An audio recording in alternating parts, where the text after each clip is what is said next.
Assalamualaikum, jangan lupa angkat tangan kanan dan lalu tekan tombol subscribe yang sudah subscribe. Terima kasih sebanyak-banyaknya. Mari kita lanjutkan cerita sebelumnya. Bab 1351. Ketua Tejasvi. Sena bersama Tafik dan yang lainnya melangkah mengelilingi Tejasvi. Tejasvi melirik mereka sekilas sembari mengangguk mengisyaratkan sesuatu dan kembali mengalihkan pandangannya kepada Teguh. Teguh, yang aku rasakan tadi, kamu pakai dua jenis teknik.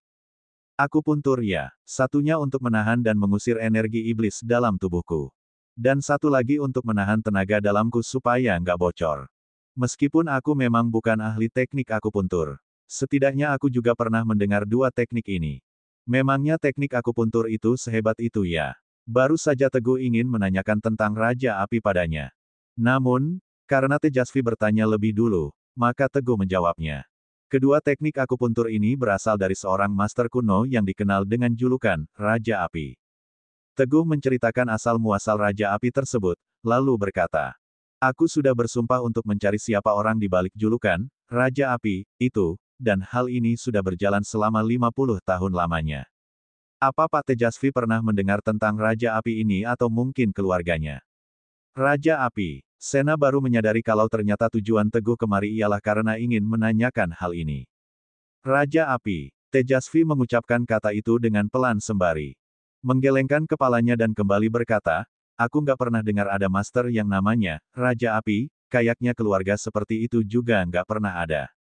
Tapi, saat ekspresi Teguh berubah murung, Tejasvi kembali melanjutkan, aku punya seorang kenalan, mungkin dia pernah mendengar tentang Raja Api ini. Mendengar itu, perlahan kedua bola mata Teguh berbinar-binar. Siapa orang itu, Pak Tejasvi? Orang itu bernama Mahaguru Kura. Mendengar jawaban Tejasvi, Teguh memicingkan matanya tajam. Mahaguru Kura. Teguh sedikit merasa terkejut mendengar nama yang mengandung kata, kura-kura, itu, ini pertama kali baginya mendengar nama seperti itu. Tejasvi menangkap tatapan kebingungan Teguh dan tersenyum seraya menjelaskan, Mahaguru Kura ini sudah hidup sangat lama, makanya ada kata Kura di dalam namanya. Keluarga Mahaguru Kura ini memang ahlinya dalam mencatat informasi, pekerjaan mereka juga sudah berusia ratusan tahun, makanya mereka sampai dijuluki keluarga badan intelijen nomor 1 sedunia. Mereka mencatat berbagai kejadian luar biasa, mau itu barang-barang unik, para master yang keberadaannya tersembunyi, dan beberapa peristiwa penting dalam sejarah. Tapi, biasanya mereka nggak akan sembarang mempublikasikannya kepada publik. Tapi aku juga nggak tahu apakah di dalam organisasi keluarga itu memang ada kegiatan jual beli informasi atau pembocoran. Informasi yang disengaja, atau lainnya. Apalagi, katamu si Raja Api ini punya kekuatan alam bela diri suci yang bahkan ternyata jauh lebih hebat, kan? Pastinya orang itu hidup di masa Mahaguru Kura dan kemungkinan informasi tentangnya tercatat oleh organisasi milik keluarga itu. Yah, tentu saja, nggak ada yang mustahil di dunia ini. Kalau ternyata si Raja Api itu lahir sebelum organisasi keluarga Mahaguru Kura terbentuk, ya mungkin lain cerita lagi. Teguh menganggukkan kepalanya. Setidaknya, dia sudah mendapatkan petunjuk. Teguh kembali bertanya, Pak Tejasvi, organisasi keluarga Mahaguru Kura ini ada di mana? Kalau kamu tanya itu. Tejasvi segera membalasnya dengan bangga, keluarga Mahaguru Kura itu ada di hantaran padang pasir Sarakan Utara. Bagi orang yang nggak tahu alamat spesifik keberadaan mereka, sampai ke Sarakan Utara sekalipun juga nggak akan bisa menemukan mereka. Tapi, waktu muda dulu, syukurnya aku dapat informasi ini. Setelah itu, Tejasvi memberitahukan secara spesifik kepada Teguh. Di tengah hantaran padang pasir Sarakan Utara, akan ada sebuah padang rumput yang jernih. Kamu tinggal berjalan melewati padang rumput itu, lalu berjalan lagi selama 20 di wilayah Mahaguru Kura. Tapi, keluarga Mahaguru itu sangat tertutup selama bertahun-tahun, mereka nggak akan dengan mudahnya membiarkan orang luar masuk. Kalau mau bertemu dengan Mahaguru Kura, kamu harus berhasil menyelesaikan tantangannya. Menyelesaikan tantangan, selama informasi itu memang bisa didapatkan, tantangan sekalipun bukan menjadi masalah. Teguh mengangkat tangannya dan berkata, terima kasih sudah berbagi informasi ini padaku, Pak Tejasvi. Tapi, bagiku tantangan itu bukan masalah besar. Oke, Tejasvi menganggukkan kepala sebagai jawaban. Bab 1352. Tak lama, Tejasvi mengalihkan pandangannya ke arah Sena seraya berkata, Sena, kali ini Teguh sudah banyak membantu Sekte Obat-Obatan, kamu temani dia pergi ke Sarakan Utara untuk bertemu dengan Mahaguru Kura. Baik, kakek. Sena langsung menyetujui. Melihat situasi ini, Teguh langsung menambahkan, kalau begitu ayo berangkat, waktunya mepet. Sena berhenti sejenak, lalu berkata, perjalanan menuju Sarakan Utara, kan cukup jauh, beri aku waktu untuk bersiap-siap dulu. Oke, Teguh berpikir sejenak dan kembali menambahkan, Sena, kamu siap-siap saja dulu di Sekte Obat-Obatan, aku mau pergi ke ibu kota sebentar, nanti kita berangkat bareng. Baiklah, setelah berhasil mencapai keputusan, Teguh pun pergi meninggalkan Gunung Yavana. Sesampainya di kota terlarang, Teguh pergi menemui Kaisar. Kekuatan Tejasvi yang berhasil mencapai alam bela diri suci adalah sebuah lonjakan besar, dengan Sekte Obat-Obatan yang berada dalam kepimpinannya, tentu saja akan membuat keributan di keluarga bela diri kuno. Sekarang adalah saat yang tepat untuk berhadapan dengan Raja Sihir Racun. Kedatangan Teguh saat ini untuk menanyakan Kaisar mengenai persiapan yang sudah diatur oleh Pak Yuda. Kak, Teguh langsung bertanya, kamu tahu apa yang dilakukan guru belakangan ini?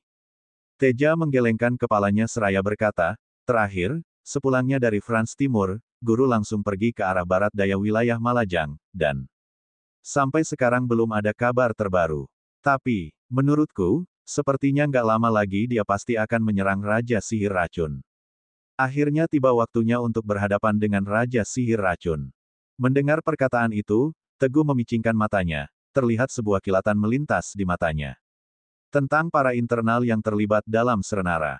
Teja tersenyum pahit pada Teguh seraya berkata, namanya berhadapan dengan keluarga dan juga kekuatan bela diri kuno, tentunya kita nggak bisa hanya mengandalkan kekuatan para tentara biasa saja, kita harus kerahkan kekuatan pasukan serigala. Teja jelas tahu bahwa istana Raja Serigala berada di bawah kepimpinan Teguh.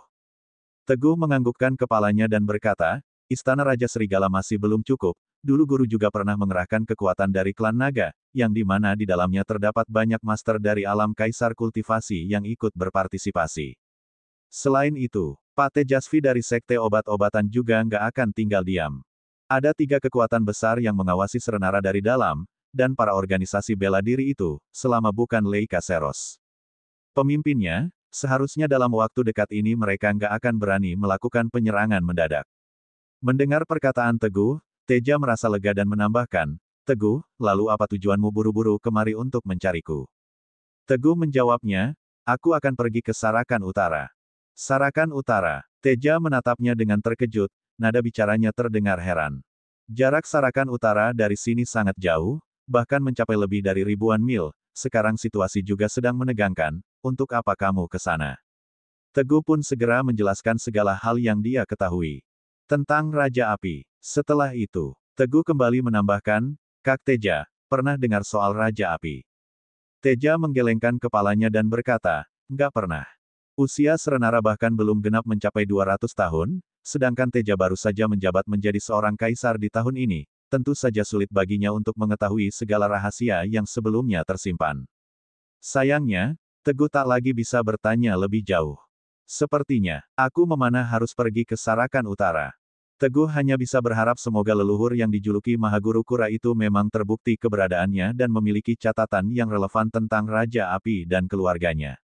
Sudahlah Teguh, jangan terlalu dipikirkan. Setelah berpikir sejenak, Teja memberi saran. Kebetulan sebelum kamu berangkat ke Sarakan Utara, ayo ikut aku ke paviliun kultivasi.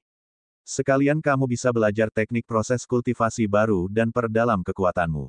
Proses kultivasi di Istana Kekaisaran. Tempat ini merupakan tempat yang tidak bisa didatangi sembarang orang. Teguh berpikir sejenak dan merasa omongan Teja masuk akal, dia pun segera menyetujuinya. Boleh juga, ayo ke sana, sekalian aku mau cari proses kultivasi apa yang cocok denganku. Teja tertawa terbahak-bahak sembari menepuk pundak Teguh dan berkata, ayo, kamu pasti akan terkesan melihatnya. Bab 1353. Selesai berkata demikian, keduanya pergi menuju paviliun kultivasi. Tak lama, keduanya pun sampai di paviliun kultivasi. Kaisar, melihat kedatangan Teja, para penjaga pintu gerbang segera memberikan salam hormat. Teja mengangguk sedikit sembari memberi perintah kepada kedua orang tersebut. Aku membawa Raja Serigala untuk memilih proses kultivasi, bukakan semua ruang rahasia yang ada di dalam. Siap, laksanakan. Bersamaan dengan itu, keduanya segera membuka semua pintu ruangan rahasia. Kini, tepat di hadapan Teguh, pintu gerbang paviliun kultivasi milik Serenara telah terbuka lebar seolah menyambut kedatangannya. Masuk, pelajari apapun yang kamu inginkan. Teja hanya tersenyum kecil dan membiarkan Teguh masuk seorang diri. Teguh mengangguk dan melangkah masuk ke dalamnya. Teguh menatap sekilas menyapu seisi ruangan. Ruang belajar ini sangat besar, jauh lebih besar daripada perpustakaan pada umumnya. Hal ini terlihat jelas dari beragamnya jumlah proses kultivasi yang tersimpan rapi. Rak buku yang menopang penyimpanan buku-buku terbuat dari kayu jati yang mahal.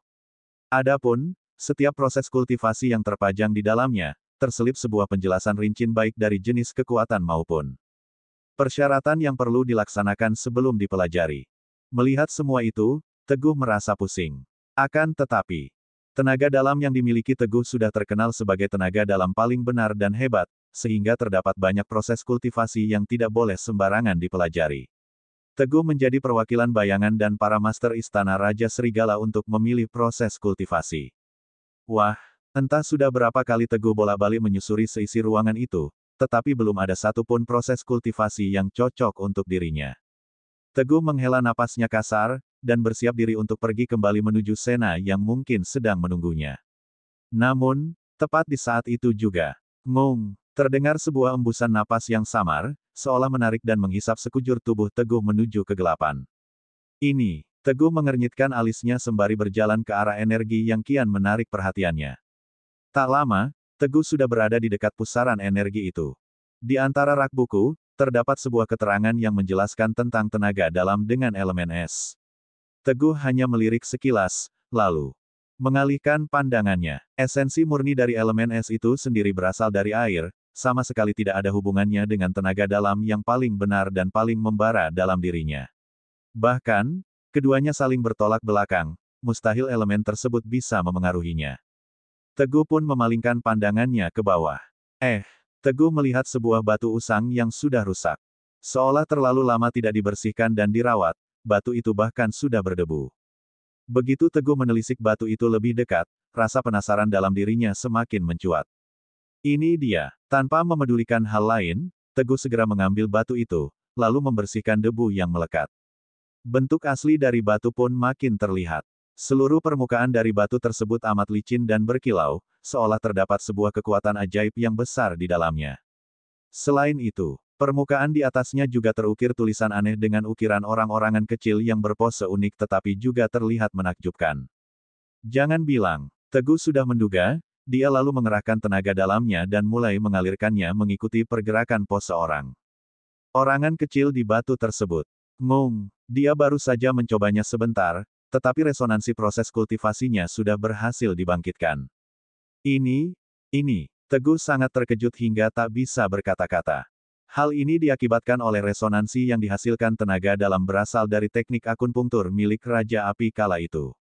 Hal ini berarti, batu yang awalnya terlapisi debu ini merupakan salah satu petunjuk yang selama ini dia cari. Memang benar kata pepatah, makin dicari makin dia akan lari darimu, tetapi dikala kamu menyerah, tiba-tiba dia akan muncul di hadapanmu. Keputusanku datang ke paviliun kultivasi ini memang tepat.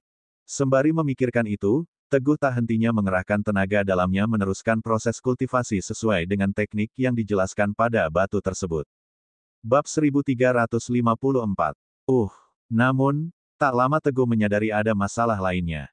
Meskipun teknik akupuntur yang diwariskan oleh Raja Api memang sangat mistis dan banyak manfaatnya, tetapi tak dapat dipungkiri bahwa energi yang terkandung di dalamnya masih terasa belum sempurna. Teguh pun lanjut mengalirkan tenaga dalamnya menuju proses kultivasi, dan ternyata pergerakan itu berhasil memperbaiki kerusakan pada batu tersebut.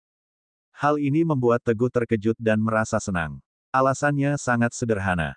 Seolah seorang mahasiswa sedang memperbaiki ujian anak sekolah dasar, sama halnya dengan Teguh yang memperbaiki kekurangan teknik akupuntur milik Raja Api ini sesuai dengan panduan proses kultivasi yang tertulis di atas batu. Kerja keras Teguh kali ini benar membuahkan hasil. Segera setelah itu, Teguh mulai menelisik dengan seksama ukiran orang-orangan kecil yang ada pada permukaan batu. Teguh mengikuti pose pada ukiran di batu itu, lalu mempraktekkannya menggunakan proses kultivasi sembari memperbaiki satu persatu kerusakan yang ada, sampai akhirnya mencapai kesempurnaan yang tak tercela. Setelah mencapai beberapa siklus penuh, Teguh bisa merasakan teknik akupuntur milik Raja Api mulai bekerja dengan baik dan mencapai kesempurnaan. Sesaat kemudian, Teguh mengalihkan fokusnya pada tulisan yang terukir di batu. Jenis penulisan ini, meskipun Teguh berpengetahuan luas, tetapi dia tidak bisa mengerti makna sepenuhnya dari tulisan tersebut, hanya terdapat beberapa huruf yang bisa dia ditafsirkan. Tentu saja, beberapa dari huruf itu tidak bisa menafsirkan seluruh makna yang tertulis. Nggak boleh. Ukiran di atas batu ini mengandung kunci dari metode pelatihan kultivasi yang luar biasa. Tulisan-tulisan ini pasti menyimpan rahasia yang sangat besar, nggak boleh terlewatkan. Saat memikirkan batu berharga yang mungkin memiliki kaitannya dengan Raja Api, Teguh kembali. Teguh mengalihkan fokusnya pada tulisan yang terukir di batu. Jenis penulisan ini, meskipun Teguh berpengetahuan luas, tetapi dia tidak bisa mengerti makna sepenuhnya dari tulisan tersebut, hanya terdapat beberapa huruf yang bisa dia ditafsirkan. Tentu saja, beberapa dari huruf itu tidak bisa menafsirkan seluruh makna yang tertulis. Nggak boleh. Ukiran di atas batu ini mengandung kunci dari metode pelatihan kultivasi yang luar biasa. Tulisan-tulisan ini pasti menyimpan rahasia yang sangat besar, nggak boleh terlewatkan. Saat memikirkan batu berharga yang mungkin memiliki kaitannya dengan Raja Api, Teguh kembali. Memasuki paviliun kultivasi bersama Teguh. Teguh memperlihatkan batu tersebut kepada Teja. Kak Teja, Teguh menunjuk ke arah batu seraya berkata, aku mengikuti gerakan orang-orangan kecil ini, dan setelah dipadukan dengan proses kultivasi, aku berhasil. Tapi, aku nggak paham dengan maksud tulisan di atasnya, bagaimana denganmu, apa kamu bisa menafsirkannya? Teja mengernyitkan alisnya, ini pertama kalinya Teja melihat batu itu. Setelah Teguh menyelesaikan kalimatnya, Teja membalasnya, Teguh, sejujurnya, menurutku ada yang nggak beres dengan batu ini. Lebih baik kamu hentikan proses kultivasinya. Ada yang nggak beres. Teguh tampak terkejut dan kebingungan menatap Teja. Ya, Teja mengangguk seraya berkata, sebenarnya, batu ini sudah ada di paviliun kultivasi ini sejak masa dinasti Orlanda berdiri di Serenara. Dan selama 100 tahun belakangan ini, banyak sekali para master yang memang sudah tertarik dengan batu ini. Tapi, belum ada satupun dari mereka yang berhasil melakukan proses kultivasi sesuai panduan yang tertera di atas batu. Banyak sekali para master yang ingin melakukan proses kultivasi mengikuti gerakan orang-orangan kecil yang terukir pada batu itu, tapi mereka selalu gagal melakukannya. Ini juga merupakan alasan Teja melarang Teguh melakukannya. Gagal, Teguh segera menaikkan aslinya dan berkata, tapi, aku berhasil. Apa? Mendengar perkataan itu, Teja merasa heran. Teguh, kamu bilang tadi berhasil melakukan proses kultivasi mengikuti ukiran itu. Benar. Selanjutnya, Teguh menceritakan kejadian yang baru saja terjadi. Mulai dari saat dia menemukan batu, munculnya resonansi terhadap teknik akupuntur Raja Api, serta saat dia memperbaiki kerusakan pada batu tersebut, dia menceritakan semuanya secara rinci tanpa ada satu pun yang ditutupi. Pada akhirnya, Teguh kembali menambahkan, aku curiga batu ini ada kaitannya dengan benua Eronia dan si Raja Api itu. Makanya aku mencarimu, bantu aku tafsirkan misteri di balik tulisan ini. Bab 1355. Teja benar-benar tidak menyangka, pergerakan yang dilakukan Teguh ternyata benar-benar membuahkan hasil. Baiklah, Teja bersuara dengan antusias, tunggu sebentar di sini, aku masih menyimpan beberapa koleksi catatan tulisan klasik. Dengan mencocokkan tulisan pada batu itu, kemungkinan kita bisa tahu apa makna dari tulisan itu. Selesai mengatakan itu, Teja pun beranjak pergi. Beberapa menit kemudian, Teja kembali dengan beberapa gulungan buku tebal yang sudah menguning di tangannya. Aku biasanya jarang membuka buku ini, tapi isi informasi yang terkandung di dalamnya sangat rinci dan luas, seharusnya bisa berguna. Setelah menjelaskan secara singkat, Teja mulai membalikkan halaman pada buku sembari mencari petunjuk. Setengah jam berlalu, akhirnya Teja berhasil mencocokkan semua tulisan yang ada di dalamnya. Teguh, tulisan ini agak aneh. Teja menghela napasnya dan mulai menceritakan penuh penghayatan. Teguh pun mendengarkan dengan saksama. Paragraf pertama ialah penjelasan asal-usul batu itu. Kasiar pertama dinasti Orlanda di masa mudanya, pernah mengalami sebuah petualangan aneh dan mendapatkan sebuah batu yang ditinggalkan oleh seorang mahaguru, dan batu itu ialah batu yang ada di hadapan kita sekarang. Proses kultivasi yang tertera di atas batu juga berasal dari Mahaguru itu. Tapi, sayangnya, proses kultivasi di atas terlalu rumit dan sulit dipahami, bahkan kaisar terdahulu saja nggak bisa mempelajarinya, makanya batu ini hanya bisa disimpan di dalam paviliun kultivasi dan terabaikan sampai saat ini. Benda ajaib milik seorang Mahaguru. Mendengar perkataan itu, Teguh memicingkan matanya. Dia memang sempat kepikiran bahwa asal-muasal batu ini pasti tidaklah biasa. Namun, dia tidak menyangka bahwa ternyata batu ini berasal dari seorang Mahaguru yang benar-benar nyata adanya. Lagi pula, dilihat dari segala informasi yang Teguh dapatkan. Seorang yang disebut Mahaguru itu, kekuatannya sekarang ada dalam dirinya bahkan sudah melampaui alam bela diri suci. Lalu Mahaguru itu, Teja meliriknya sejenak dan langsung menggelengkan kepala seraya berkata, seperti yang kukatakan sebelumnya, nggak ditemukan catatan atau informasi yang lebih rinci tentang Raja Api yang kamu sebutkan. Teguh hanya bisa terdiam. Sejauh yang dia tahu, apa yang sudah dia dapatkan, semua itu seolah saling berkaitan dengan alam bela diri suci, baik dari tokoh, proses kultivasi maupun harta kartun lainnya, hanya saja tidak terdapat penjelasan spesifik yang menjelaskan keberadaan semua hal itu. Seolah-olah ada sebuah tangan besar yang menghalangi semua informasi ini dan tidak akan membiarkan informasi-informasi ini terungkap. Cek, cek, cek. Ketika itu, Teja berdecak usil sembari mengolok-oloknya. Aku benar-benar nggak ngangka kalau ternyata batu ini ada kaitannya dengan Raja Api yang kamu sebutkan. Teguh tersenyum dan bertanya penuh harapan, lalu, bagaimana dengan isi bagian berikutnya? Isi berikutnya, isinya tentang penjelasan rinci cara berkultivasi. Aku terjemahan untukmu. Sesaat kemudian, Teja membandingkan satu persatu kata pada isi batu dan buku, lalu mulai memberitahukan artinya kepada Teguh tanpa adanya kesalahan sedikitpun. Bagaimanapun, ingin mempelajari hal ini, juga harus ekstra berhati-hati, kalau tidak, bisa-bisa terjerumus dalam energi iblis. Kemurnian tertinggi, salah satunya seperti air, merupakan elemen yang bermanfaat bagi segala sesuatu di muka bumi tanpa terkecuali. Sepanjang hari angin tak berembus, dan hujan tak kunjung turun. Teguh kebingungan mendengarnya. Namun, dia juga bisa memahami sebagian proses dan cara berkultivasi yang dijelaskan. Pada akhirnya, Teguh sangat ingin segera mencobanya. Baru saja bergerak sedikit, Teguh sudah bisa merasakan adanya gejolak aneh di dalam tubuhnya. Teknik akunpunktur milik Raja Api yang pernah dia latih sebelumnya mulai menunjukkan perkembangan lanjutan. Ini artinya, teknik akupuntur milik Raja Api hanya merupakan sebagian kecil dari proses kultivasi yang tertera pada batu, dan bisa dikatakan, mempelajari sebagian kecil itu hanya termasuk dalam proses kultivasi tingkat pemula. Kini, setelah Teguh berkultivasi pada proses yang tertera pada batu, perlahan teknik akupuntur milik Raja Api secara bertahap berhasil disempurnakan menjadi satu kesatuan proses kultivasi. Menyadari hal ini, Teguh merasa terkejut dan senang. Sesaat kemudian, dia mulai sepenuhnya berfokus dan serius berlatih kultivasi. Waktu kian berlalu, Teja melihat Teguh sangat fokus melakukan kultivasi, bahkan tingkat kultivasinya sudah mencapai tingkatan yang amat dalam. Setelah memanggilnya dengan lembut, Teja pun keluar meninggalkan paviliun kultivasi, tak ingin mengganggu Teguh. Sang surya pun akhirnya terbenam di ufuk barat. Bab 1356. Malam pun tiba, sampai pada akhirnya fajar pun menyingsing di ufuk timur. Matahari memancarkan sinarnya yang hangat. Tanpa disadari, Teguh sudah berlatih kultivasi hingga pagi selama 2 hari terakhir. Luar biasa, saat sinar matahari pagi menerobos masuk melalui jendela dan menerpa wajah Teguh, dia pun perlahan-lahan membuka matanya.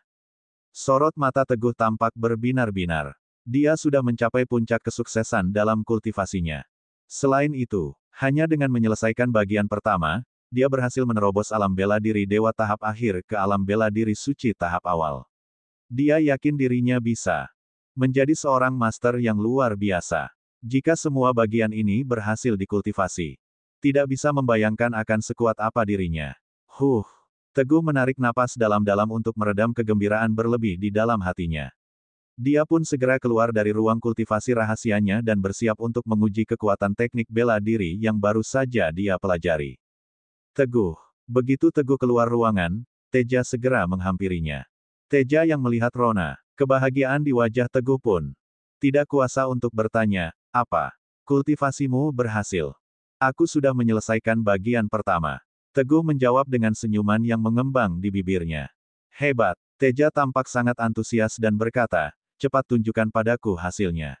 Teguh mengangguk setuju. Mereka berdua pun berjalan bersama menuju lapangan bela diri yang ada di dalam istana. Di tepi lapangan, terdapat sebuah batu besar yang dikenal sebagai batu uji kemampuan. Permukaan batu itu dihiasi goresan-goresan bekas sayatan pedang dan tusukan tombak, serta cekungan yang terbentuk akibat hantaman. Senjata tajam. Batu tersebut bukan sekadar hiasan, tetapi batu itu adalah alat untuk menguji kekuatan dan kehebatan seseorang. Buk, tanpa keraguan sedikitpun, Teguh langsung melancarkan serangannya pada batu itu setelah mengumpulkan kekuatan. Duar, ledakan dahsyat mengguncang permukaan batu uji kemampuan dan meninggalkan lubang besar yang menganga. Astaga, saat menyaksikan adegan tersebut, Teja terpaku tak percaya, mulutnya menganga, dan gumaman kekaguman tak henti keluar dari mulutnya. Teguh berhasil membuat lubang di batu uji kemampuan. Padahal, batu itu adalah batu meteorit yang jatuh dari luar angkasa. Karena komposisi materialnya yang unik, batu itu tidak bisa dijadikan senjata. Itulah sebabnya batu itu ditempatkan di sisi lapangan bela diri sebagai alat untuk menguji kemampuan bela diri seseorang. Konon, hanya orang-orang yang memiliki kekuatan bela diri dewa atau lebih yang bisa meninggalkan goresan di batu ini. Selain itu, minimal seseorang membutuhkan kekuatan alam bela diri suci tahap menengah untuk menghasilkan kerusakan seperti itu. 6 Teja tanpa sadar menelan ludahnya saat mengucapkan kalimat tersebut.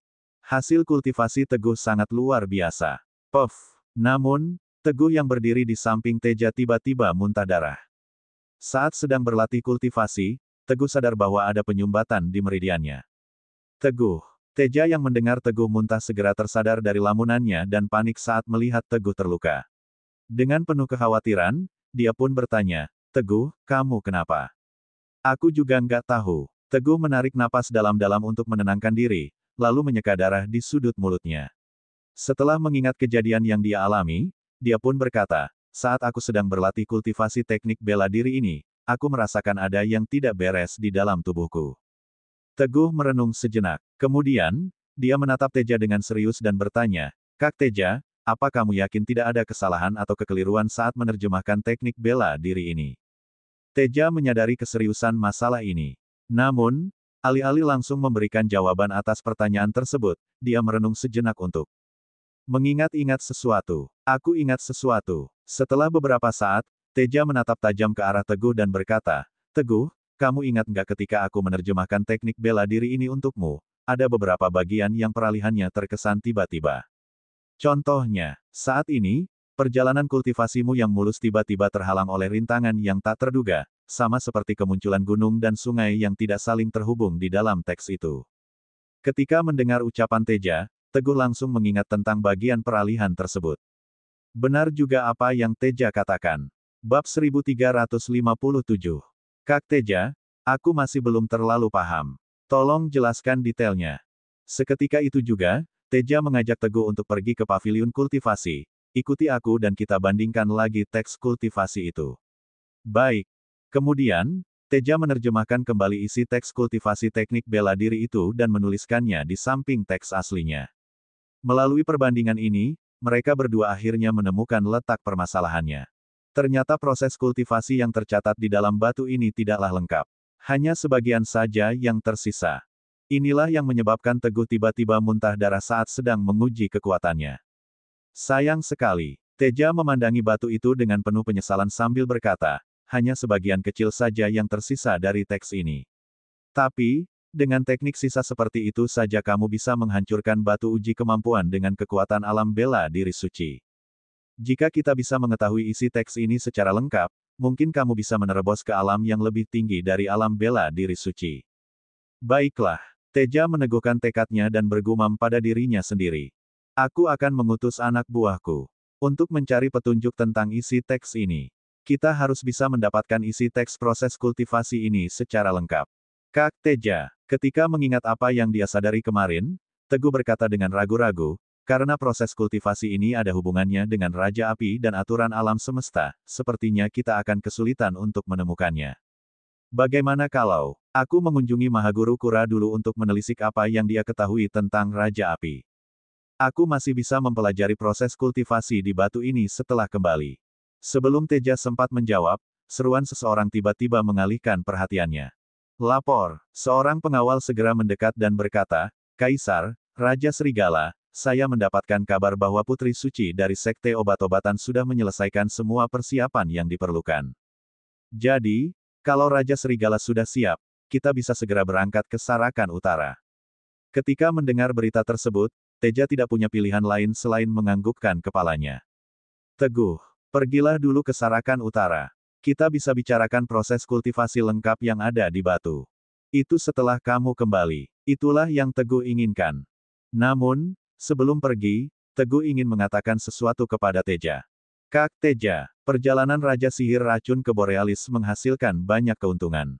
Dia berhasil merekrut tentara legendaris dari alam bela diri suci, alam bela diri raja, dan alam kaisar kultivasi. Tentara-tentara itu siap sedia untuk bertempur kapanpun dibutuhkan. Jadi, kehadiranmu di ibu kota sangat penting. Jangan pernah menyepelekan situasi yang ada. Teguh kembali menjelaskan dengan serius, selain itu, awasi juga organisasi bela diri kunoin. Dengan saksama, untuk mencegah terjadinya kejadian yang tidak diinginkan.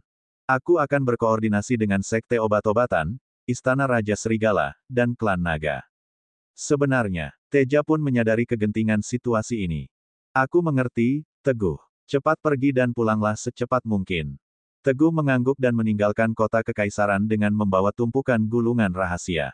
Kemudian, dia memanggil bayangan untuk menemuinya di gerbang utama. Kak Teguh. Tak lama kemudian, bayangan akhirnya tiba.